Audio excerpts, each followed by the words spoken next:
Hey everyone, it's George from Blockchain TXP and today is the 10th of July 2023 and to be honest guys, the price of Bitcoin and global cryptocurrency market has definitely fallen down. It hasn't fallen down quite a lot, but it is definitely not looking good.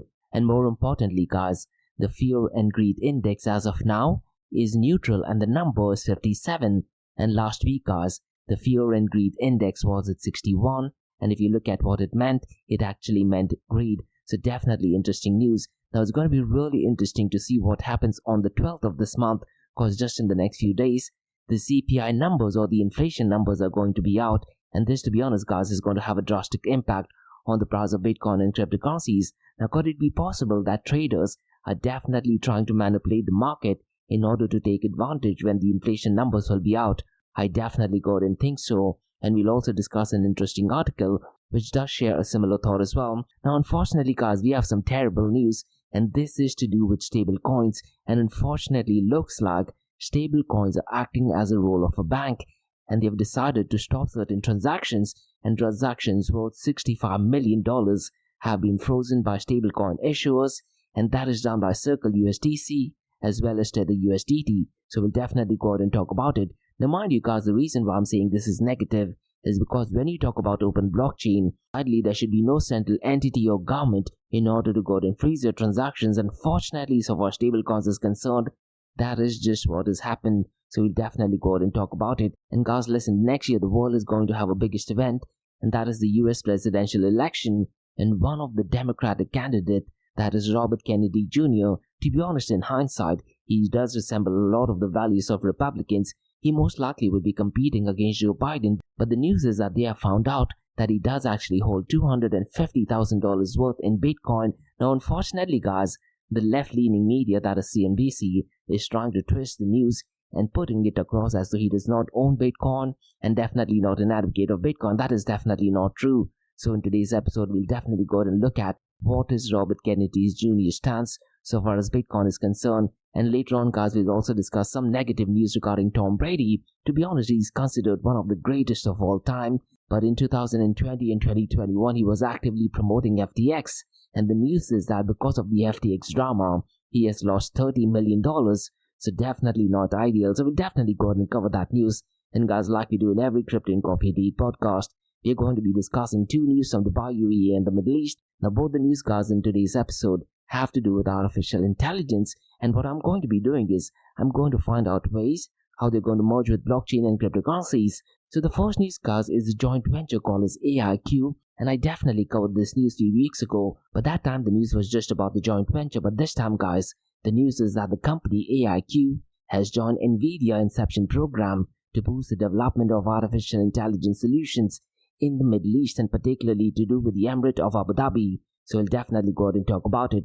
And the second news guys is regarding Mohammed bin Zayed University of Artificial Intelligence, also called as MBZUAI, and Etihad Airways, and they have signed Memorandum of Understanding to unlock the potential of artificial intelligence. So definitely quite a lot to talk about and quite a lot to cover in today's episode. So let's kick start with it right away. Welcome to the Crypto and Coffee at 8, the daily podcast that keeps you up to date on all latest developments in the world of cryptocurrencies, blockchain, and NFTs. Join us Monday to Friday as you kick off your day with a cup of coffee and a deep dive into the exciting and rapidly evolving world of digital assets. We'll cover the latest news and trends in the cryptocurrency and blockchain space, as well as delve into the growing world of NFTs or non-fungible tokens and metaverse. Plus, we'll keep you updated on the latest developments from Dubai, UAE, and the wider Middle East region. Whether you're a seasoned crypto enthusiast or just getting started, Crypto and Coffee at 8 has something for you. Our expert host will provide insight and analysis on the most important topics in the industry and help you stay up to date on the latest developments. We'll bring you interviews with leading figures in the crypto and blockchain space and explore the ways in which these technologies are changing the world around us, from the impact on traditional financial systems to the potential for revolutionizing industries and transforming societies. We'll cover it all on Crypto and Coffee at 8. So tune in and join us for a daily dose of Crypto and Coffee at 8, and let's stay ahead of the curve together. We'll start your day off right with the most important news and insights from the world of cryptocurrency, blockchain, and the metaverse, and help you navigate this exciting and rapidly evolving landscape. In Crypto and Coffee a Day, the daily podcast covers the latest developments in the world of cryptocurrency, blockchain, and the metaverse. We'll also bring you updates on the latest news from Dubai, UAE, and wider Middle East region. This also includes a range of topics such as developments in the local and blockchain industry, including new projects and initiatives, regulatory updates, and policies related to cryptocurrency and blockchain in the region, local and regional events and conferences focused on crypto and blockchain, interviews with leading figures in Dubai, UAE, and Middle East crypto and blockchain community, coverage of any significant news or events related to cryptocurrency and blockchain in the region. By covering these local and regional developments, in addition to the wider world of cryptocurrency and blockchain, Crypto and Coffee a Day aims to provide a comprehensive overview of the industry and its impact on the Dubai, UAE, and Middle East region. Now, before we kickstart today's episode, I have an important message, so check this out. Firstly, guys, Startup OI is global one-tech platform for tech. It offers global high-paying tech jobs with flexibility in working time and location, global free tech events, and tech networks to connect with global like-minded engineers. A brilliant platform to listen to the tech experts in Metaverse and to grab their insights. Now listen, all you have to do is download the app Startup OI. If you're using an Android version, go to Google Store and App Store for iOS devices. Alternatively, you can also click on the show notes below to download Startup OI. Next, guys, listen, if you're into fitness, if you're into adventure, if you want to do something wild but still want to keep your health in check, there is a new podcast in town, a podcast focusing on obstacle course race in the Middle East.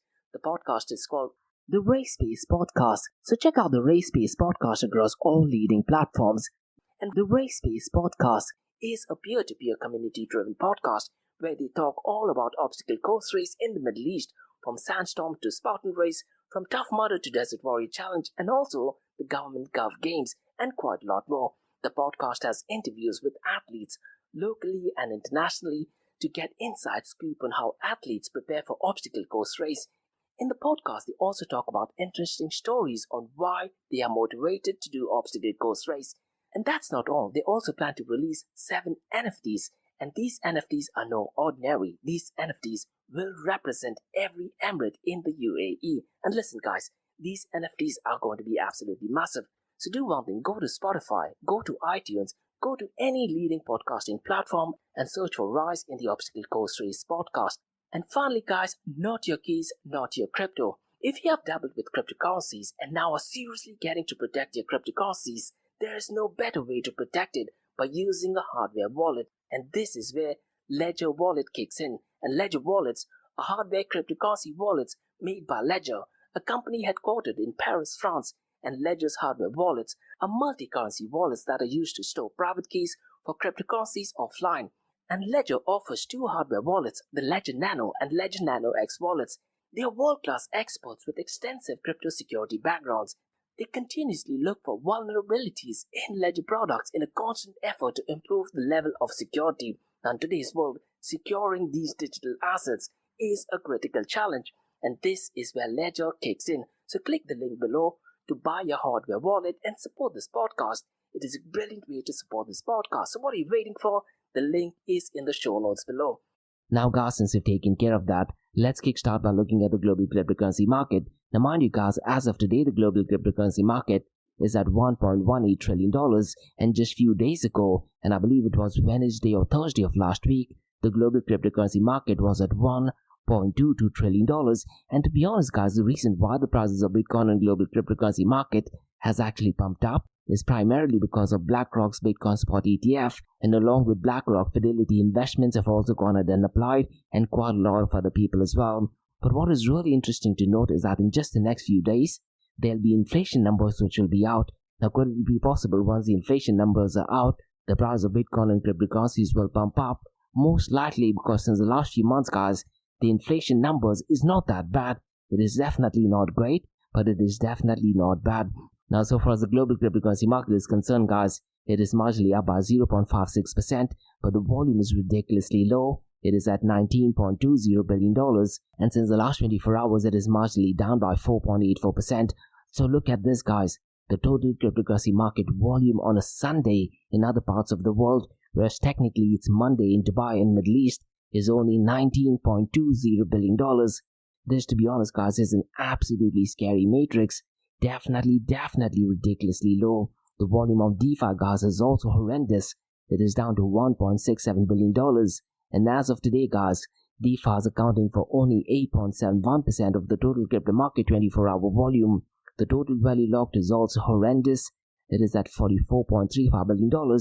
Idealistically, guys, you should be looking at DeFi volumes to be somewhere between the $20 to $30 billion range, and the total value locked should have definitely crossed the $300 billion mark by now. Absolutely horrible numbers. So as of now, the 24-hour trading volume of DeFi is only $1.67 billion, and the total value locked is $44.35 billion.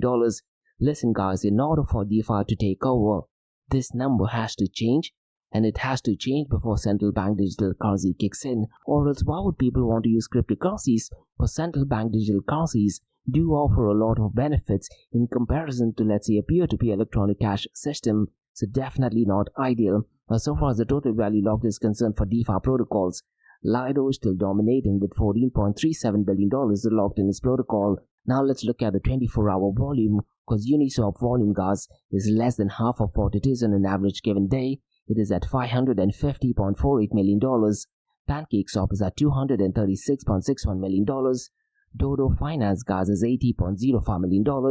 Core Finance has $63.53 million. And today at number 5, guys, is JDI. To be honest, this is the first time I've seen it in top 5, but its volume is $51.84 million. So it's going to be really interesting to further look at what this new protocol is. Now the volume of stablecoins, guys, is once again horrendously, ridiculously low at $17.17 billion, and it is still accounting for 89.44% of the total crypto market 24-hour volume. And in today's episode, guys, I'll once again go ahead and explain why stablecoins are absolutely horrendous and do not follow the ethos of open blockchain. Especially, guys, if you look at the market cap of Tether USDT, it is at $83.39 billion, but the 24-hour trading volume is only $12.91 billion. Look at the difference, guys. This, to be honest, is absolutely scary. So the big question is, what happens to the remaining 70 or 60 odd billion dollars? Are they just remaining in the vault, or is Tether USDT notoriously using it for other purposes, let's say by giving it out to other people? Something similar to what banks do so far as quantitative easing is concerned. Absolutely horrendous. Now if you look at Circle USDC's volume, guys, it is at $1.74 billion and its market cap is at $27.51 billion. Now mind you, Binance BNB's market cap is still well below the $16 billion mark which it was at one point of time. But as of today, guys, it is at number 4th, and the number 3rd is MakerDAO's DAI protocol with its market cap of $4.31 billion, whereas Binance BUSD is number 4th as $4.05 billion. And I wouldn't be surprised when the inflation numbers are out. Binance BUSD's market cap might just go below the $4 billion mark, but the 24-hour trading volume is only at $1.31 billion. Now, guys, let's quickly look at the market cap, 24-hour trading volume, and dominance between Bitcoin and Ethereum. Now, Bitcoin's market cap is $586 billion, whereas Ethereum is at $224 billion. The 24-hour trading volume, guys, is not looking good both for Ethereum and Bitcoin. Bitcoin's 24-hour trading volume is $7.5 billion, whereas Ethereum is $4.2 billion. Surprisingly, guys, the dominance for Bitcoin and Ethereum has been relatively consistent all throughout 2023. Bitcoin's dominance is 49.90%, whereas Ethereum is 19.10%. Now, guys, let's very quickly look at the market cap of privacy coins. And in today's episode, guys, I'm going to be exploring what Decred is. So we'll go ahead and look at what Decred is, how does it work, and how does the global cryptocurrency system benefit by privacy preserving protocols. Now, the first protocol, guys, is Monero, and its market cap is $3.04 billion, followed by Mask Network at $281 million, and finally, guys, Decred, which is at $246 million.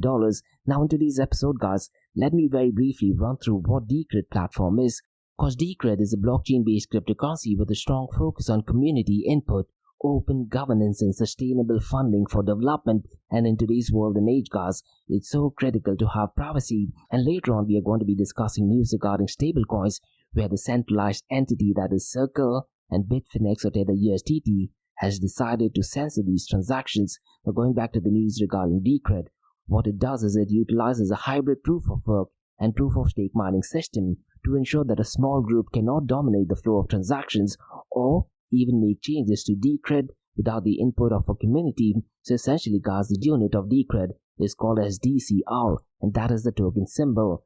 So let me very briefly run through what Decred is. Now, if you do want to find out more information regarding Decred, guys, the website is decred.org. So how does Decred work, guys? Stakeholders in Decred make and enforce the blockchain's consensus rules and set a rule for future development, and they also get to decide how the project's treasury is used to fund it. And Decred's blockchain is similar to Bitcoin, guys, but with some major aspects of governance packed into its protocol. Now, to align incentives, the block rewards are split between proof of work miners and stakeholders of the Decred treasury, which funds the project. Now, they do have a really interesting concept that 10% of the rewards are given to proof of work miners, 80% is given to proof of stake voters, and 10% is given to Decred treasury. Now, so far as the proof of work miners is concerned, guys, the miners play a similar role of Decred as they do for Bitcoin, but with Decred they only receive 10% of the block reward. Now, so far as POS is concerned, or proof of stake is concerned, the proof of stake voting is central to Decred's governance, and Decred holders can time lock or DCR to obtain voting tickets, and tickets, guys, are randomly called to vote on chain, and this involves both approving the proof of work miners and voting either yes or no on any rule change proposals, and 80% of the block reward, guys, goes to the holders of the tickets that voted in that block. So to be honest, a really cool concept, and the remaining 10% of the block reward goes to the Decred treasury, and holders of live tickets decide how the treasury is used through political proposal and voting. And they also have something called as the Decred Constitution, and the Decred Constitution, guys, sets out some guidelines, principles for the project, and the Constitution is subject to amendment through political proposals as well. And listen, guys, what makes Decred unique is that they have some implementation of the Lightning Network as well. And I've said this time and over again, Lightning Network, not blockchain, is definitely a narrative that is building not just in the Bitcoin world, but in the global cryptocurrency community as well. Now, so far as Lightning Network is concerned, guys, it is a layer 2 protocol that runs on top of the base layer, also called as L1, of a blockchain-based cryptocurrency, something similar to, let's say, Decred or Bitcoin, and it enables fast, low-cost transactions and higher throughput than possible layer 1. Now, so far as the implementation of Lightning Network is concerned, guys, Decred's Lightning Network implementation is based on the LND implementation of Bitcoin and is under active development. Now, while Lightning Network was activated on Decred's mainnet with the activation of DCP-004 at block number 342,784, and I do believe it happened on 2019, and to be honest, the specific date, guys, is on the 9th of May, and it was operational on mainnet. So listen, guys, if you do want to find out more information regarding privacy preserving protocols, Decred is something that you definitely need to look at, and the website, guys, is decred.org. Now, guys, let's discuss the king of all kings, that is Bitcoin. Now, the price of Bitcoin has definitely gone down, and it's currently at $30,209. Now, mind you, guys, just a few days ago, the price of Bitcoin was on the verge of crossing the $31,500 mark. Unfortunately, the prices have fallen down by well over $1,200. Now, since the last 24 hours, it is up by 0.51%, but since the last 7 days, it is down by 1.28%. Ethereum is not looking good either. It is at $1,870, but since the last 24 hours, it is marginally up by 1.17%. Since the last 7 days, though, it is down by 2.57%. Binance BNB Coin, guys, is at $234. Since the last 24 hours, it is down by 0.22%, and since the last 7 days, it is down by 4.37%. So it's going to be really interesting to see, guys, when the inflation numbers are going to be out, how the price of Bitcoin and global cryptocurrency market is going to be reacting to this news. And listen, guys, in order to find out information regarding CPI numbers or inflation numbers, there is only one website to look at, and that is www.pls.gov.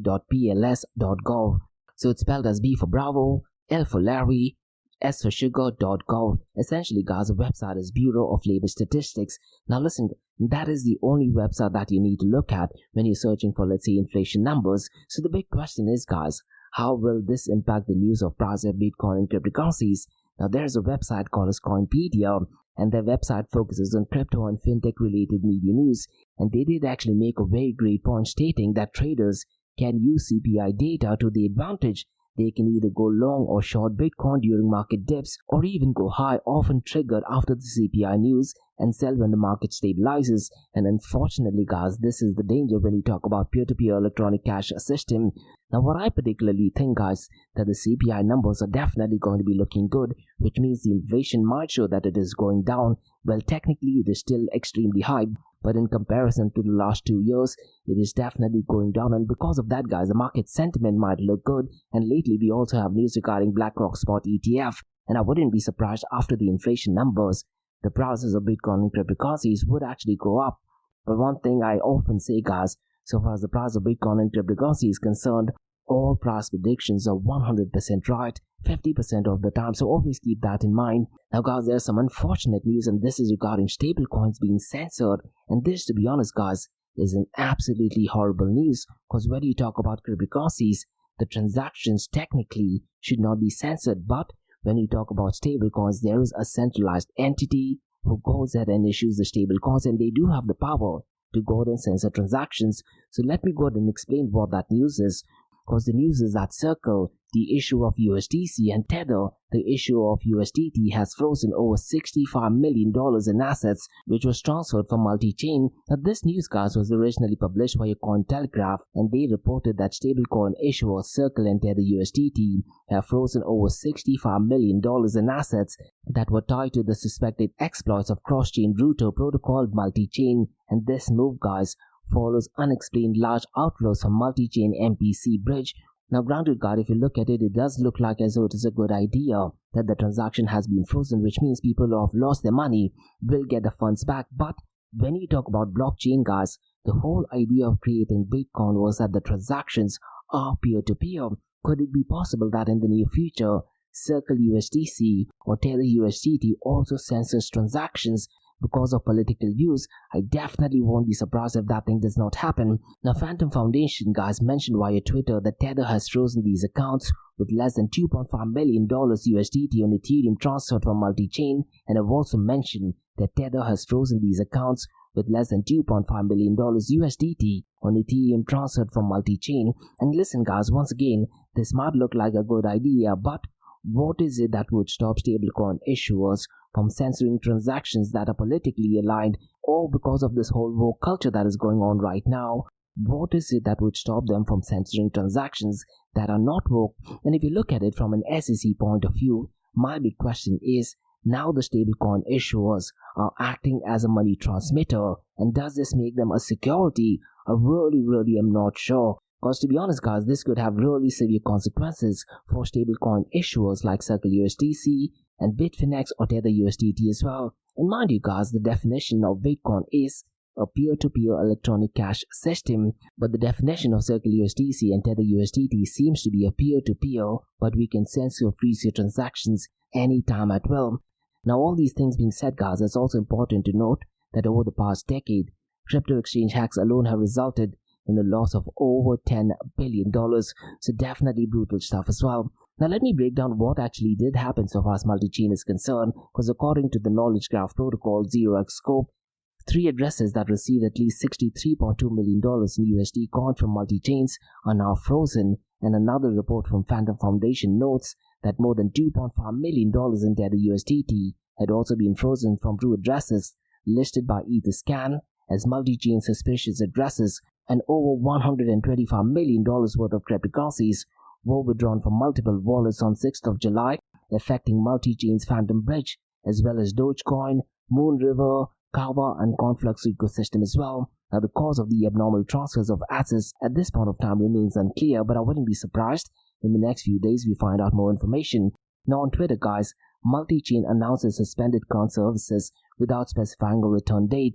What they actually tweeted, please don't use the multi-chain bridge service now, and it also said that all bridge transactions will be stuck on the source chains. Now, it's really important to note, guys, that Phantom Protocol, which is a blockchain network, experienced a transfer of funds that doesn't seem like a typical hack. So what happened is that the assets sent to the alleged attacker wallets were not moved elsewhere, which is unusual, and investigations are still ongoing to understand what happened. And multi-chain, guys, is a platform that allows users to transfer tokens between different networks and has been facing difficulties because its leadership disappeared a few weeks ago as well. This makes it extremely vulnerable to crypto hackers, as similar such incidents were reported in 2022. Now, according to a recent report, guys, from a blockchain firm called Slowmist, over $30 billion worth of cryptocurrencies has been hacked since 2012, and the most common of hacks include exploiting vulnerabilities in smart contracts, rug pulls, flash loan attacks, scams, and leaks of private keys as well. If you go to the report, guys, the report also categorizes the hacks based on different ecosystem, and the largest number of incidents involved exchanges, and the number is well over 100. It is at 118, followed by Ethereum, which is 217, Binance BNB chain at 162, EOS at 119, and surprisingly, guys, NFTs at 85. So it's going to be really interesting to see, guys, what happens to these funds. Now, unfortunately, freezing these transactions does actually mean that the users will get their funds back, but it also means that transactions can be censored in the near future. Now, if that is the case, why would you want to use stablecoins? Why not use central bank digital currencies? Definitely do not like the idea of stablecoins stopping transactions. Now, guys, we have some update, and this is regarding US presidential candidate Robert Kennedy Jr. Now, he is promising to protect your rights to use and hold Bitcoin as president, and his actual quote, guys, is, "As president, I will make sure that your right to use and hold Bitcoin is inviolable." Now, what I'd really recommend you to do is, guys, he does have a brilliant episode with Joe Rogan on Spotify, and it is roughly well over 2 hours long, and he does talk quite a lot about vaccination. And mind you, guys, he does come from a very scientific background, and as you know, guys, Robert Kennedy Jr. has a very political family as well. Now, Bitcoin.com has reported that he does accept Bitcoin donations for his presidential campaign as well. And just recently, guys, Robert Kennedy Jr. also slammed the US Security Exchange Commission for protecting banks instead of the American people. Now, so far as his political point of view is concerned, guys, he does represent the Democratic Party, but if you look at his political ideologies, he does seem to be a Republican, and he's definitely in favor of Bitcoin, and he's definitely not in favor of central bank digital currency as well, and he's definitely outspoken against vaccination as well. And once again, guys, what I'd really recommend you to do is listen to his episode with Joe Rogan. Now, because of this news, looks like the extreme left-leaning media is definitely against Robert Kennedy Jr. as well. And what they have done is they have changed what he has said, and they have provided misleading information on the website. And if you actually read through the website, it states that Robert Kennedy Jr.'s Bitcoin investments raises ethical concerns. So definitely not ideal. Now, what I'd really recommend you to do is, guys, whenever you're looking at information, it is so critical that you look at information from first source. Now, in this case, the first source is his Twitter account. So he has put up a video on his Twitter account. So I'd really recommend you to do is go to his Twitter account and watch the entire video, because on the video he actually says, "As a president, I will make sure that your right to use and hold Bitcoin is inviolable. Bitcoin is not a bulwark against totalitarianism and the manipulation of our money supply. It points a way towards a future in which government institutions are more transparent and more democratic." Now, this is actually what his news is, but if you look at the article via CNBC, the Gordon mentioned that he does not actually own the Bitcoin, but it is his family, and then it is his wife, and unnecessarily, guys, they are trying to confuse the audience. But so far as his stance on Bitcoin is concerned, Robert Kennedy Jr. is definitely a massive advocate of Bitcoin, and once again, guys, he might seem like a Democrat, but his ideologies are definitely good, and he definitely resembles the ideologies of Republican. And one thing which I've said several times in my Crypto and Coffee Day podcast, guys, so far as Bitcoin is concerned, the right-wing ideologies and politicians or Republicans are definitely in favor of Bitcoin, are definitely in favor of cryptocurrencies, and they are definitely not in favor of CBDCs. And that's exactly what Robert Kennedy Jr. actually represents. Now, guys, let's discuss some news regarding NFL. And one of the greatest of all time, that is Tom Brady, has reportedly lost $30 million in the collapse of cryptocurrency company by the legend Sam Bankman-Fried, that is FTX. Now, guys, I very specifically remember in 2020 and 2021, Tom Brady used to actively promote cryptocurrencies, and more importantly, he was a massive advocate of Sam Bankman-Fried and FTX exchange. But what happened last week is that New York Times did actually publish an article which actually states that under the agreement the retired NFL quarterback made with FTX in 2021, he received $30 million worth in stocks. Unfortunately, guys, those stocks are worth absolutely nothing, and he got the stocks for his worth pitching the company in television ads and its conference. So absolutely unfortunate news. But If you look at his net worth, guys, I'm pretty much sure he's got well over 400 or 500 million dollars. I wouldn't be surprised if he's a billionaire by now as well. Now guys, let's discuss two news from Dubai, UAE and the Middle East.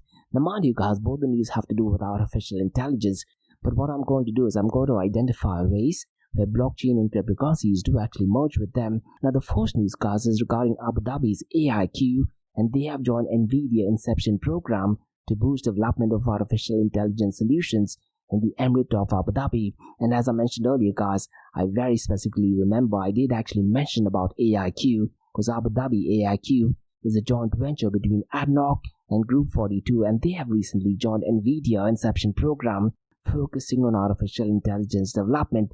And because of this, guys, AIQ will gain access to NVIDIA's latest AI technology, expertise and technical training, and the company plans to utilize NVIDIA's hardware and software to develop artificial intelligence applications for the energy industry.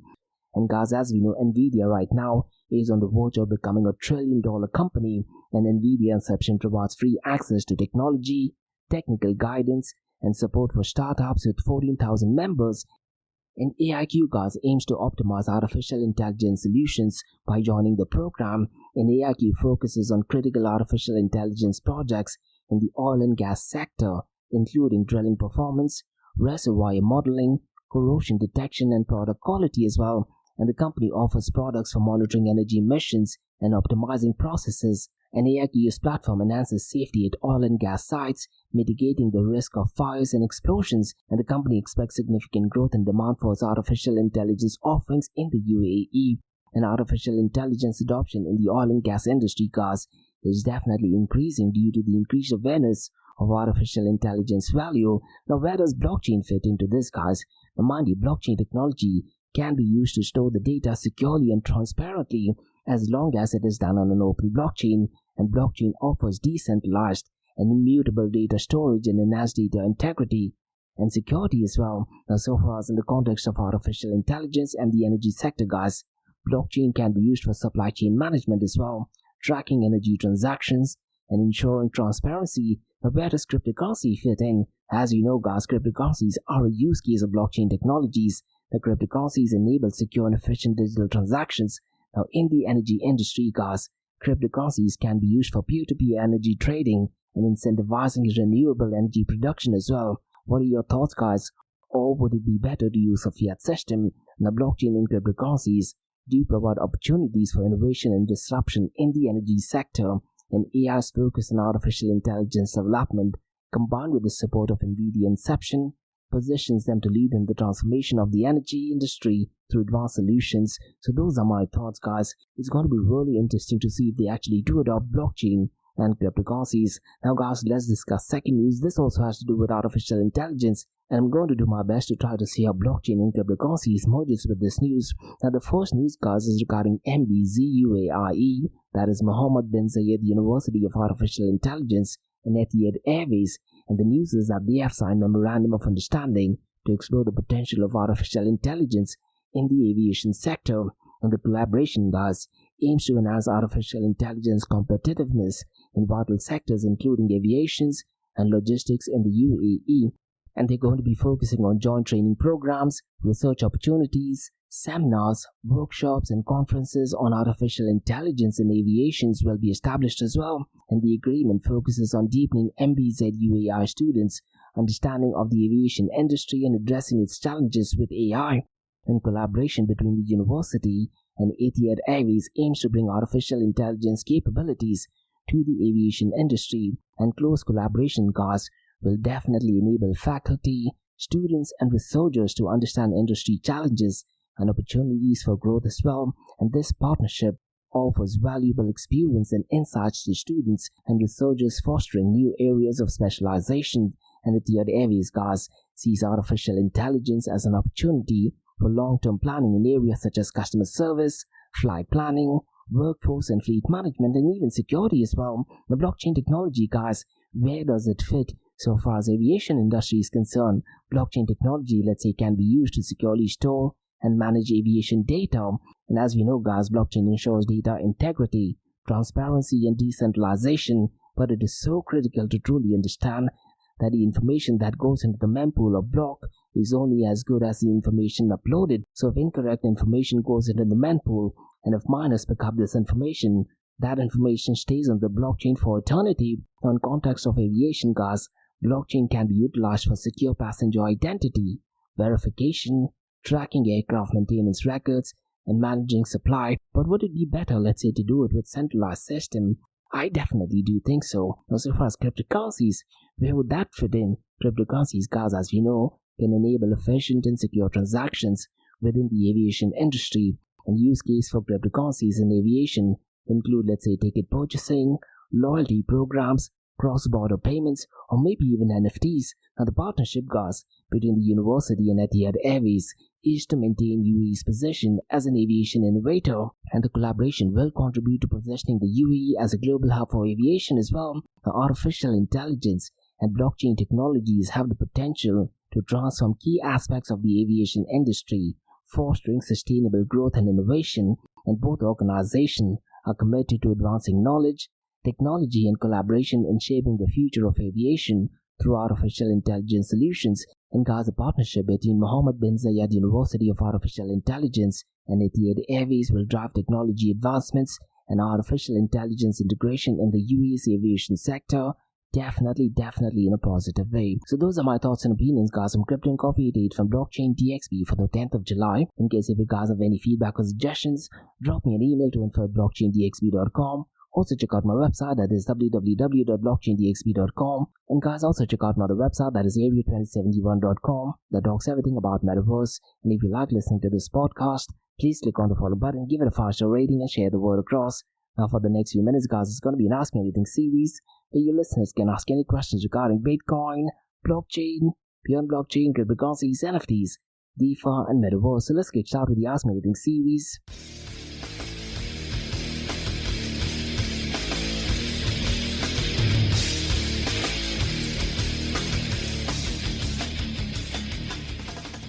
Hey everyone, it's George from Blockchain DXB listening to the Ask Me Anything series where your listeners can ask any questions regarding Bitcoin, blockchain, beyond blockchain, cryptocurrencies, NFTs, DeFi, and metaverse. I have a question by Kathy who asks, do you think they will use Bitcoin as a debate point during the next year election? To be honest, Kathy, this is definitely a very brilliant point, and I'm pretty much sure a lot of the people in the Bitcoin and cryptocurrency world would absolutely like that, and I'm pretty much sure a lot of the cryptocurrency enthusiasts will think that this is an absolutely big point. Unfortunately, Kathy, to be honest, Bitcoin and cryptocurrencies is a very negligible point. It is only the cryptocurrency enthusiasts who talk about cryptocurrencies being a very big deal. Unfortunately, the topic regarding, let's say, cryptocurrencies or Bitcoin is ridiculously minuscule, and especially if you look at the volume since the last 24 hours, I definitely don't think so that Bitcoin will be used as a debate point, but I'm pretty much sure there might be, let's say, certain conversations. So let's say if there is a debate, they might bring up this point stating that some of the politicians are in favor of cryptocurrencies and they might try to link it to some of the negative things such as scams or hacks that have actually taken place. Or even, let's say, if the Biden administration has given out some funds, let's say, to Ukraine in cryptocurrencies back and forth. Because right now there is a lot of investigation going on regarding the whole Ukraine money transfer. I wouldn't be surprised if the transfers was actually done by the left-leaning administration using cryptocurrencies as well. But one thing to note, Kathy, is that I'm not sure if there's going to be a debate in the first place, because at this point of time, the extreme left regime in the US is definitely not in for debate. And there are also talks that if Joe Biden does actually go for re-election, most likely he may not even debate with, let's say, Robert Kennedy Jr., who's also from the Democratic Party. And I wouldn't be surprised if they actually got enforced that there should not be any debate, because they do have a power of a communist regime or even of a dictator style. And unfortunately, so far as Bitcoin is concerned, that is precisely why Bitcoin was created. So your question is absolutely brilliant, but I don't think so it'll be used as a debate point in the next year election. And this goes back to the very definition, Kathy, of Bitcoin. It is a peer-to-peer electronic cash system, and pretty much sure one of the visions of Satoshi Nakamoto was for Bitcoin to be apolitical, and the whole goal was separation of money and the state. Now, when will that thing happen? I really am not sure. It might take maybe a couple of decades for Bitcoin to be completely apolitical, and the whole definition is peer-to-peer electronic cash system. But unfortunately, the news that we covered today as well, that is Circle USDC and Tether USDT, let's say if they align to a political party or an extreme left regime that is currently right now in US, it could be possible that stablecoin issuers such as Circle USDC, Tether USDT, or even let's say Binance BUSD begins to let's say censor transaction, and if that thing happens, it's going to be absolutely chaotic. And mind you, that is also one of the possibilities with central bank digital currency as well. Now your question is absolutely brilliant, but to be honest, I don't think so Bitcoin will be a debating point, at least during the next year election, and the answer is pretty simple. The volume is ridiculously low. It is only the Bitcoin enthusiast, Bitcoin maximalist, and cryptocurrency enthusiast who are making it a massive deal. And to be honest, there are much bigger and much better things to be worried about, especially if you look at the volume since the last 24 hours. It's definitely ridiculous. So those are my thoughts, Kathy, regarding your question, if Bitcoin will be used as a debate point during the next year election. And that's about all, guys, from the Ask Me Anything series in Blockchain DXB. In case if you have any feedback or suggestions, drop me an email to info@blockchaindxb.com. Also check out my website www.blockchaindxb.com, and also check out my other website area2071.com that talks everything about the metaverse. And if you like listening to this podcast, please click on the follow button, give it a 5-star rating, and share the word across. And remember, guys, Monday to Thursdays, 8 a.m. to 8:30 a.m. we have Crypto and Coffee at 8, where we cover top news and information pertaining to Bitcoin, blockchain, beyond blockchain, cryptocurrencies, NFTs, DeFi, and metaverse. And how the series of episodes in the Crypto and Coffee at 8 works is, we usually cover some top news and information pertaining to the price of cryptocurrencies, some major breaking news, occasionally short and sweet news as well, news that has an impact in the cryptocurrency world. The other two news and information is related to Dubai, UAE, and Middle East, and the world of Bitcoin, blockchain, beyond blockchain, cryptocurrencies, NFTs, DeFi, and metaverse. And what you're listening to right now is the Ask Me Anything series, where you listeners can ask any questions regarding Bitcoin, blockchain, beyond blockchain, cryptocurrencies, NFTs, DeFi, and metaverse. So thanks so much for listening, guys, and have a nice one. Bye-bye.